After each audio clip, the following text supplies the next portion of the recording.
Վարչապետ Նիկոլ Փաշինյանը վերջերս հայտարարեց կառավարությունը ես եմ։ Ոմանք վրդովվեցին, ոմանք ծիծաղեցին, հեգնեցին, հիշեցին Լյուդովիկոս 14-ին, ով հայտարարում էր «L'État c'est moi», պետությունը ես եմ։ Կառավարությունը ես եմ։ Իրականում այս ամենը շատ լուրջ է եւ շատ տխուր։ Ինչ է սա նշանակում։ Այն, որ Փաշինյանը իր շուրջը չունի եւ չի ուզում ունենալ,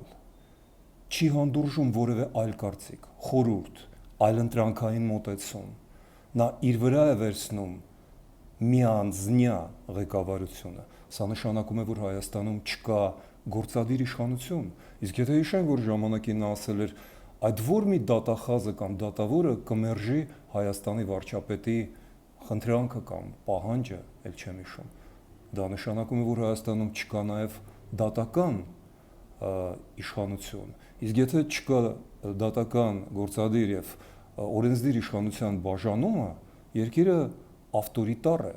սա փոքրիկ սկսվող բռնապետություն է, սա դիկտատուրա չէ, կարող է որևէ եվրոպական երկրի ղեկավարը նման բան ասել, ոչ, նա խցանի պես դուրս կթռչի շշից, ահա ինչու Նիկոլ Փաշինյանը չի ցանկանում Հայաստանի հետ գնալ Եվրոպական միություն եւ շատ լավ է իրեն զգում Շանհայյան եւ մնացած ակումբներում։